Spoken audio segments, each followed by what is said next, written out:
तकलीफ हुई जब सीपीआई की रैली के मंच से बिहार के मुख्यमंत्री नीतीश कुमार ने कहा कि कांग्रेस को इंडिया गठबंधन की चिंता नहीं है। नीतीश कुमार नहीं दिखे जिसकी चर्चा राजनीतिक गलियारों में है, आप जानते हैं इस बात को। बुलाया नहीं या वो गए नहीं। ये जनता पार्टी के नेताओं से तो दोस्ती तब तक रहेगी जब तक हम जिंदा रहेंगे। क्या नीतीश कुमार किसी सार्वजनिक मंच से ये कहेंगे कि कांग्रेस को इंडिया गठबंधन की चिंता नहीं है? क्या नीतीश कुमार सार्वजनिक मंच से अपनी ही सरकार के किसी मंत्री को कहेंगे कि आप क्रेडिट लेने के चक्कर में मत रहिए? के अंदर सच्चाई है, उसको डरने की कोई आवश्यकता नहीं है। हाँ, आशंका जरूर है, और आशंका तो अब धीरे धीरे सामने आ रही है। विरोधी दलों ने नहीं बल्कि एप्पल ने अभी सारे लोगों को वार्निंग दिया है कि स्टेट स्पॉन्सर्ड जो लोग हैं, ऑर्गेनाइजेशंस हैं, वो आपके खिलाफ से षड्यंत्र कर रहे हैं। वो राहुल गांधी ने कहा, ले जाओ मेरा फोन जांच कर लो, अगर तुमको लगता है कि कुछ इसमें गड़बड़ी है। तो स्वाभाविक रूप से आशंका है। अभी जैसे जैसे चुनाव आएगा, नजदीक आएगा, और मोदी जी का डर जैसे जैसे बढ़ेगा, ईडी और सीबीआई और एनआईए वैसे वैसे ज्यादा एक्टिव वो कराएंगे। आप देख रहे हैं 4 पीएम और मैं हूं अभिषेक मिश्रा। देखिए, इस वक्त हमारे साथ कांग्रेस के दिग्गज नेता शकील अहमद हैं और जाहिर तौर पर 2024 के लोकसभा चुनाव को लेकर जो कुछ महत्वपूर्ण सवाल हैं उसके जवाब तलाशने की कोशिश हम करेंगे। ईडी सीबीआई पर भी बातचीत होगी, इंडिया अलायंस पर भी बातचीत होगी और इस अलायंस की चुनौतियों पर भी बातचीत होगी। सर, जो ईडी सीबीआई से ही शुरू करते हैं। तेजस्वी यादव बयान दे रहे हैं या जिस तरीके से ईडी सीबीआई की भूमिका को लेकर आप सवाल उठाते रहे हैं, आप लोग सवाल उठाते रहे हैं, क्या 2024 के लोकसभा चुनाव से पहले कांग्रेस को ये डर है, इंडिया गठबंधन में शामिल दलों को ये डर है कि ईडी सीबीआई के सहारे बीजेपी बड़ा खेल कर सकती है? अगर आप लोगों का आरोप यही है कि केंद्र सरकार या बीजेपी इस्तेमाल करती है। देखिए, डर की कोई बात नहीं है। जिसके अंदर सच्चाई है, उसको डरने की कोई आवश्यकता नहीं है। हाँ, आशंका जरूर है, और आशंका तो अब धीरे धीरे सामने आ रही है। विरोधी दलों ने नहीं बल्कि एप्पल ने अभी सारे लोगों को वार्निंग दिया है कि स्टेट स्पॉन्सर्ड जो लोग हैं, ऑर्गेनाइजेशंस हैं, वो आपके खिलाफ से षड्यंत्र कर रहे हैं। एप्पल तो कोई विरोधी पार्टी है नहीं, उस सरकार का एक तरह से उस पर दबाव भी है। अभी राहुल जी को, पवन खेरा जी को, सुप्रिया जी हैं हमारी, और सीताराम येचुरी जी को, जो विपक्ष के लोग हैं, इन सबको एप्पल का आया। उसके पहले पेगासस, इजराइल का जो जासूसी एक तरह से कारोबार है पेगासस, और पेगासस में एक बात यह है कि सरकार ही खरीद सकती है, सरकार से कोई व्यक्तिगत आदमी नहीं खरीद सकता है। न्यायालय पूछता रह गया, मोदी सरकार ने ये नहीं कहा कि हमने नहीं खरीदा है, हमने इस्तेमाल नहीं किया है, टाल मटोल की बात करते रहे। तो ईडी हो, सीबीआई हो, एनआईए का भी इस्तेमाल, एनआईए, जब मैं गृह राज्य मंत्री था भारत सरकार में, चिदम्बरम जी हमारे कैबिनेट मिनिस्टर थे, उस समय एनआईए बना। बहुत से लोगों ने उस समय भी कहा था कि हो सकता है, क्योंकि सीबीआई से अलग इसलिए बना कि सीबीआई को अधिकार दो तरह से है केसेस लेने का। एक तो है कि जहां घटना हुई है, अगर वो राज्य सरकार कहती है तब आप केस ले सकते हैं, या अगर न्यायालय कहे तो केस ले सकते हैं। सीबीआई सुओ मोटो केस लेने का अधिकार नहीं था। एनआईए इसलिए बना कि कहीं आतंकवादी घटना हुई है, इसलिए एनआईए खुद से अपने ले ले। लेकिन उसका इस्तेमाल जो आतंकवादी घटनाओं के लिए बना था एनआईए, और मैं आप रिकॉर्ड चेक कर सकते हैं, चिदम्बरम साहब कैबिनेट मिनिस्टर थे, मैं उनका स्टेट मिनिस्टर था, हम लोगों के समय में वो बना, और उसका इस्तेमाल राजनीतिक कारणों से नरेंद्र मोदी जी और उनकी सरकार करने लगी। तो उनको जनतंत्र पे विश्वास कम है, लोगों को डरा के, धमका के, आतंकित करके कोशिश कर रहे हैं। इसलिए हम लोगों को आशंका तो थी जो अब सही साबित हो रही है। इसलिए डरने की कोई बात नहीं है। जिसको राहुल गांधी ने कहा ले जाओ मेरा फोन जांच कर लो, अगर तुमको लगता है कि कुछ इसमें गड़बड़ी है। तो स्वाभाविक रूप से आशंका है। अभी जैसे जैसे चुनाव आएगा, नजदीक आएगा, और मोदी जी का डर जैसे जैसे बढ़ेगा, ईडी और सीबीआई और एनआईए वैसे वैसे ज्यादा एक्टिव वो कराएंगे। बताइए, तो प्रमोशन पर प्रमोशन और एक्सटेंशन पर एक्सटेंशन ईडी के डायरेक्टर को वो दिए जा रहे थे। जब कोर्ट मुस्तैद हुआ है तब सोच समझ के एक आदमी को दिया है। उनके समय में भी जो कारोबार हो रहा है वो सबके सामने। अरविंद केजरीवाल के साथ मजबूती से खड़े हैं या फिर कहीं कोई हिचक है? देखिए, जहां तक किस मामले में, हमारा राज्य के स्तर पर अरविंद केजरीवाल जी की पार्टी आप पार्टी से दिल्ली के स्तर पर हम लोग अलग अलग दल के लोग हैं। लेकिन एक इंडिया गठबंधन में एक बात हुई है कि हम सब लोग मिलकर लोकसभा के चुनाव में 1 to 1 कैंडिडेट खड़ा करने की कोशिश करेंगे। और हम लोगों को विश्वास है कि लोकसभा के चुनाव में अगर 1 to 1 हो गया, हमारे जो इंडिया गठबंधन है उसके बहुत एक्टिव सदस्य हैं अरविंद केजरीवाल जी। तो अगर 1 to 1 हो गया, उसमें हम सबका सहयोग चाहते हैं कि लोकसभा का चुनाव वो आने दीजिए, वो पहले आएगा, उसके बाद और चुनाव होंगे। तो उसमें अगर 1 to 1 हो गया तो मैं समझता हूं कि मोदी जी को बहुत कठिनाई होगी 2024 में। भारतीय जनता पार्टी भी 36 दलों को, मेरा ख्याल है अगर मेरा आंकड़ा सही हो तो 36 के आसपास दलों को साथ ले आई है। क्या मानते हैं कि चुनौती है? और एक इसी में एक दूसरा सवाल ये है कि भारतीय जनता पार्टी तो कह रही है क्षेत्रीय दल समाप्त हो जाएंगे और उन्हीं क्षेत्रीय दलों पर वो बहुत सारी सीटें खर्च करने जा रही है सिर्फ इसलिए कि इंडिया गठबंधन से जो संभावित नुकसान का खतरा है उसको कम किया जा सके या खत्म किया जा सके। देखिए, बीजेपी की और मोदी जी की यही विशेषता है। कभी कभी किसी को आप शिकायत कीजिए तो कहेगा क्या कि जो हम करते हैं वो मत कीजिए, जो हम कहते हैं वो करिए। मोदी जी की विशेषता ये है कि मोदी जी जो कहते हैं बिल्कुल उसका उल्टा करते हैं। बहुत बातें ऐसी करें, सिर्फ इलेक्टोरल बॉन्ड की बात करेंगे आपसे कि हम लोगों के समय में एक कानून था कि अगर 20,000 रुपए से ज्यादा आप किसी को चंदा देते हैं तो चेक से देना पड़ेगा, आप कैश नहीं दे सकते हैं। मोदी जी ने उनको कहा कि 20,000 रुपए में भी भ्रष्टाचार हो सकता है, उसकी उसकी सीमा कम कर दी। और इलेक्ट्रल बॉन्ड में हजारों हजार करोड़ रुपया वो नहीं बताना है किसी को कि किस पार्टी को दिया, किस पार्टी को नहीं दिया। माने एक फंडिंग का, ब्लैक मनी का, सेठ साहूकारों से लेने के लिए हजारों करोड़ का वो एक ऐसा कानून बना दिया, ये मोदी जी ने बना दिया इलेक्ट्रल बॉन्ड का मामला। और जितना बॉन्ड बिका है उसमें 80% से ज्यादा भारतीय जनता पार्टी को ये हुआ है। लेकिन कह दिया है कि ये देखने का, मोदी जी का भाषण मैं आपको दिखाऊंगा जिसमें वो कह रहे हैं कि ये विरोधी दल में जब थे कि जनता को एक एक पैसे का हिसाब जानने की का अधिकार है। और अभी 4 दिन पहले सुप्रीम कोर्ट में लिख के दिया है कि ये जो इलेक्ट्रल बॉन्ड का पैसा कहाँ जा रहा है, क्या जा रहा है, ये जनता को जानने का अधिकार नहीं। अभी कुछ दिन पहले जो आप बीजेपी के राष्ट्रीय महामंत्री हैं वीएल संतोष, वो बिहार दौरे पर आए थे और उन्होंने जो खबर निकलकर सामने आई कि अपनी पार्टी की बैठक में अपनी पार्टी के नेताओं से कहा, पदाधिकारियों से कहा कि जो वोटर हमसे छिटके हुए हैं उनको साथ लाने की कोशिश करनी है।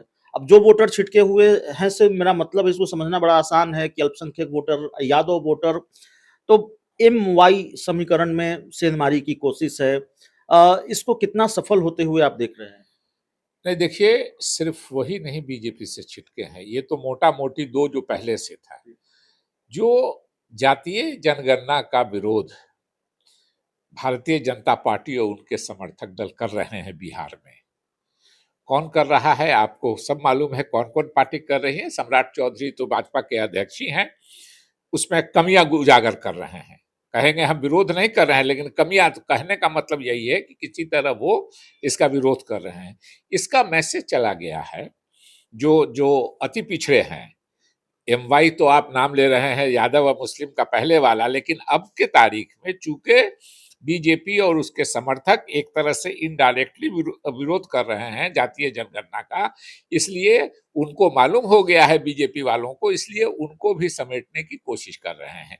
लेकिन बिहार सरकार से हम आग्रह करेंगे कि चौकन्ना रहें, क्योंकि भारतीय जनता पार्टी जानती है कि विकास के नाम पे, तरक्की के नाम पे 9 साल से सरकार भी देख रहे हैं लोग कि हम लोग कोई मुकाबला नहीं कर सकते हैं।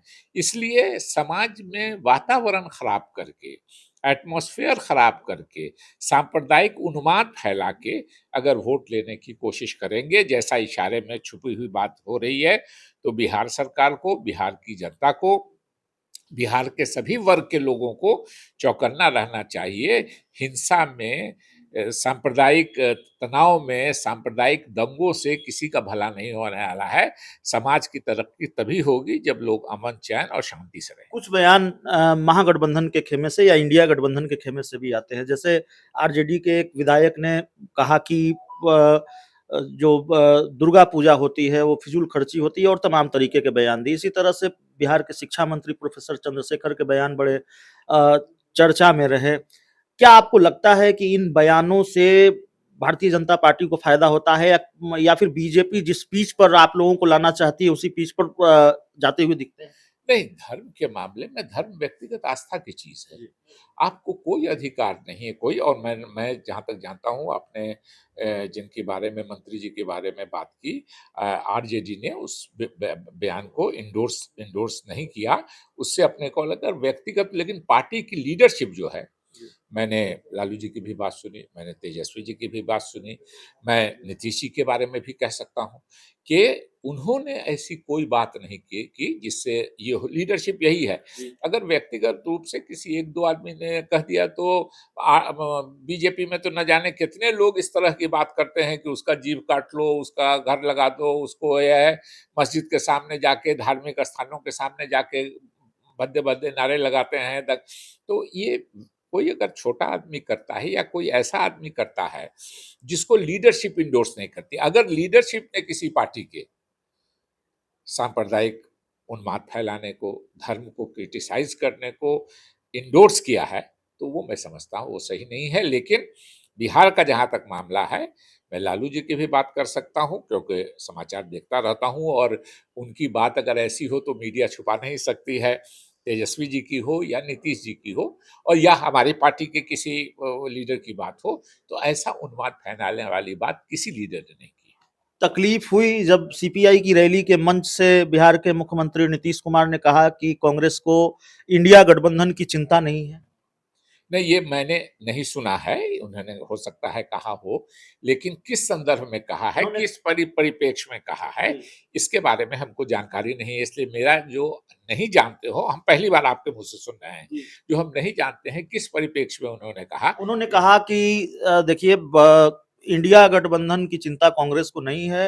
वो उनकी दिलचस्पी तो अभी 5 राज्यों के चुनाव में है, और बाकी जब चुनाव खत्म हो जाएगा तो फिर बैठकें वगैरह होंगी। स्वाभाविक रूप से तो बात जो हो रही थी इंडिया गठबंधन की हुई, जो 2-3 मीटिंग हुई, उसमें लोकसभा के बारे में बात हुई थी। तो स्वाभाविक रूप से अभी तो लोग लगे हैं 5 राज्यों के चुनाव में, कई दलों ने कैंडिडेट खड़ा किया है, लेकिन सब 3-4 राज्यों में बिल्कुल कांग्रेस का और भारतीय जनता पार्टी का सीधा-सीधा मुकाबला है। तो ज़ाहिर है कि अभी पार्टी लीडरशिप की हम सब लोगों की 5 चिंता सीटें है। नीतीश कुमार ने भी मांगी थी, आप लोगों ने नहीं दी। देखिए, वो अंदर की बात मैं नहीं कह सकता, मैं उस डिस्कशन में नहीं था। जी। क्या माँगी, क्यों माँगी, कैसे माँगी, क्या बात हुई, वो मैं उस लीडरशिप के उस चीज़ पे नहीं हूँ कि मैं बताऊँ। लेकिन अभी जो बात मोटा-मोटी हम लोगों की जानकारी में वो यही है कि लोकसभा के चुनाव के लिए एक आम सहमति बनी है। अब और भी आगे बढ़ सकती है किसी चीज़ की, लेकिन अभी तक जो हम लोगों की जानकारी है, वो लोकसभा के चुनाव की सहमति है। अभी तक जो जानकारी है वो लोकसभा चुनाव को लेकर है। सीट बँटवारे को लेकर कहीं कोई पेचीदगी देखते हैं, कहीं कोई दिक्कत आ सकती है, आपको लगता है? देखिए, ये बहुत स्वाभाविक बात है। जब एक से ज़्यादा पार्टियाँ एक गठबंधन में आके इलेक्शन लड़ती हैं, तो हर पार्टी की इच्छा होती है कि हमको ज़्यादा से ज़्यादा सीट मिले, और हमको अच्छी से अच्छी सीट मिले, यानी अच्छी सीट जो मिले वो हम जीत जाएँ, कॉम्बिनेशन मेरा ऐसा बन जाए। लेकिन जब हम नेगोशिएटिंग टेबल पर बैठते हैं, बात करने के टेबल पर बैठते हैं, और मंशा एक है, और मंशा सिर्फ एक ये है कि ये जिस सरकार से देश को खतरा हो रहा है, देश को नुकसान हो रहा है, मोदी जी का सबसे एक बड़ी खूबी है कि मोदी जी के समर्थक आपको बहुत मिलेंगे, लेकिन उन समर्थकों को आप ही लोग जब पूछते हैं टीवी पे कि 5 काम बता दीजिए, तो ऐसी बात बोलेंगे पासपोर्ट का पावर बहुत तेज हो गया, यूक्रेन का लड़ाई रोकवा दिया, वहीं पर उनका विदेश मंत्रालय का प्रवक्ता कह रहा है कि इससे ज्यादा गलत बात कोई हो नहीं सकती है। मतलब कोई कंक्रीट बात नहीं कर सकते हैं, क्योंकि जो कुछ समर्थक हैं उनके दिमाग में कोई दूसरी बात है जिसको वो खुल के बोल नहीं सकते हैं। इसलिए हर पार्टी चाहती है कि हमको ज्यादा से ज्यादा सीट मिले, अच्छी से अच्छी सीट मिले, लेकिन जब हम नेगोशिएटिंग टेबल पर बैठते हैं और मंशा हमारी एक है, तो किसका सोशल बेस कहाँ ज्यादा है, किसके कहाँ संगठन में बहुत शक्ति है, किसका कहाँ कोई कैंडिडेट बहुत अच्छा है, इन सब पर विचार करके अगर मंशा एक है तो अम्बिकेबल सोल्यूशन हो जाता है, जो पिछले चुनावों में भी होता रहा है। हम उम्मीद करते हैं आगे वाले चुनाव, इसके पहले भी बिहार के जहां तक बात है, कांग्रेस, नीतीश जी और आरजेडी साथ में हम लोग आए तो कितना प्रतापी 2014 में नरेंद्र मोदी जी आए थे और 32 मीटिंग करके बिहार में विधानसभा के चुनाव में हार गए, चुनाव हम लोग जीत गए थे। तो अगर गठबंधन ठीक से हो जाए और जब नेगोशिएटिंग टेबल पर बैठेंगे तो हम सब एक दूसरे के बारे में जानते हैं कि किसका कौन स्ट्रांग पॉइंट है, कौन वीक पॉइंट है, तो समझौता हो जाएगा। और मोदी जी को 2015 के तो सिर्फ बिहार में हुआ था, अगर 1 to 1 400 सीटों पर भी हो गया तो मोदी जी बहुत परेशानी में पड़ेंगे। एक आखिरी सवाल है, उस कार्यक्रम से जुड़ा हुआ सवाल है जिसमें आपकी भी मौजूदगी थी। बड़ा भव्य कार्यक्रम कांग्रेस की तरफ से सदाकत आश्रम में श्री कृष्ण सिंह जयंती का कार्यक्रम, और राजद सुप्रीमो लालू प्रसाद यादव ने बड़ी तारीफ की कांग्रेस के नेताओं की, खासकर कांग्रेस के प्रदेश अध्यक्ष अखिलेश सिंह की, और कांग्रेस के नेताओं ने भी लालू यादव की खूब तारीफ की। बड़े गर्मजोशी से आपने स्वागत किया लालू यादव का। नीतीश कुमार नहीं दिखे, जिसकी चर्चा राजनीतिक गलियारों में है, आप जानते हैं इस बात को, बुलाया नहीं या वो गए नहीं? देखिए, मैं संजोग से उस कार्यक्रम में नहीं था। मेरे परिवार में एक शादी थी, मैं मोतिहारी था, अध्यक्ष जी ने मुझको कहा था आने के लिए, मैं नहीं आया। मुझको नहीं मालूम कि नीतीश जी क्यों नहीं आए या नीतीश जी को बुलाया, लेकिन मेरी जो जानकारी है अध्यक्ष जी ने कहा कि मैंने उनको भी खबर की थी। जो अखिलेश जी की बात हम लोगों को जानकारी हुई है, उन्होंने कहा था कि मैंने उनको भी बुलाया। उनको कुछ समय का कुछ मामला था या कहीं और कमिटमेंट था, इसलिए शायद वो नहीं आए, जो मेरी जानकारी है। अंदर की बात तो आपको अध्यक्ष जी बताएंगे, लेकिन अध्यक्ष जी ने जो कहा पार्टी के लोगों से कि हमने नीतीश जी को भी बुलाया। कांग्रेस के दिग्गज नेता से बात हो गई, अब राजनीति के एक बहुत जानकार व्यक्ति से 5-10 सेकंड बातचीत होगी। अब आप राजनीतिक विश्लेषक की भूमिका में हैं, और इसलिए एक और आखिरी सवाल हमने कहा था, एक आखिरी सवाल है। अ, एक ऐसे दौर में, ऐसे वक्त में जब बिहार के मुख्यमंत्री नीतीश कुमार ने विपक्षी एकजुटता के अभियान की शुरुआत की हो, कांग्रेस सबसे बड़ी पार्टी उस इंडिया गठबंधन में हो, और भारतीय जनता पार्टी के खिलाफ मुश्किल लड़ाई लड़नी हो, क्या नीतीश कुमार जैसा माहिर राजनेता ये नहीं समझते कि अगर वो किसी मंच से ये कहेंगे कि भारतीय जनता पार्टी के नेताओं से तो दोस्ती तब तक रहेगी जब तक हम जिंदा रहेंगे, क्या नीतीश कुमार किसी सार्वजनिक मंच से ये कहेंगे कि कांग्रेस को इंडिया गठबंधन की चिंता नहीं है? क्या नीतीश कुमार सार्वजनिक मंच से अपनी ही सरकार के किसी मंत्री को कहेंगे कि आप क्रेडिट लेने के चक्कर में मत रहिए, और ऐसे कुछ और बयान?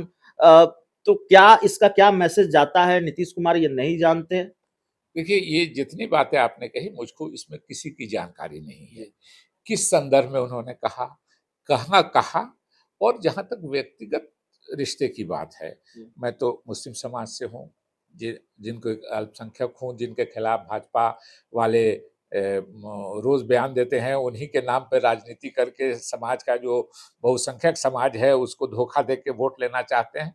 लेकिन कई भाजपा के नेता हैं जिनके यहाँ मेरा जाना आना है, हमसे अच्छा संबंध है। हुकुमदेव बाबू, हम दोनों चुनाव लड़ते थे। एक देवनारायण यादव जी वकील थे, जो उनके हुकुमदेव बाबू के मामू हैं, अभी जो अशोक, जो हुकुमदेव बाबू भी हमसे चुनाव लड़े हैं, और अशोक, हम हुकुमदेव बाबू 4 बार चुनाव लड़े, हुकुमदेव यादव जी 2 बार हम जीते, 2 बार वो जीते। अभी अशोक जी उनके पुत्र हैं, उनके यहाँ पारिवारिक वो फंक्शन में देवनारायण यादव जी के मैं भी जाता रहा हूँ और हुकुमदेव बाबू भी जाते रहे हैं। वो भाजपा के, हम कांग्रेस के, हम दोनों ही एक दूसरे के खिलाफ चुनाव लड़े। व्यक्तिगत संबंध होता है, लेकिन राजनीतिक मर्यादा भी एक चीज होती है कि उसका ध्यान रखें, लेकिन उसके बाद अपनी नीतियों और अपने सिद्धांतों पे सब लोगों को कायम रहना चाहिए और सब लोग अपनी नीतियों और सिद्धांतों पर कायम है। इसलिए व्यक्तिगत अगर किसी से कोई रिश्ता है तो उसको मिटा नहीं सकते। हमने साथ काम किया है, हमने साथ काम किया है, पार्लियामेंट में साथ बैठे हैं, बहुत चीज़ों में साथ वोट किया है। देश के खिलाफ कोई मामला है, चाइना हमारी ज़मीन कब्ज़ा कर रहा है, अगर नहीं हमारी ज़मीन को छोड़वाने की बात है तो हम भी पक्ष उठाएँगे भारतीय जनता पार्टी। ये बात ठीक है कि मोदी जी आज साइलेंट हैं, चाइना धीरे-धीरे कर रहा है, लेकिन भाजपा के जो और लोग हैं उनसे बात कीजिए, उनको दुःख है। तो स्वाभाविक रूप से व्यक्तिगत संबंध अलग चीज़ है, राजनीतिक संबंध अलग चीज़ है। चलिए, हमारे साथ देश के पूर्व गृह राज्य मंत्री, कांग्रेस के बड़े नेता शकील अहमद सर थे और इस लंबे इंटरव्यू में इतना ही। बिहार से जुड़े कई राजनीतिक सवालों को या देश से जुड़े कई राजनीतिक सवालों के जवाब तलाशने की हमने कोशिश की है। इस पूरे इंटरव्यू में बहुत-बहुत धन्यवाद।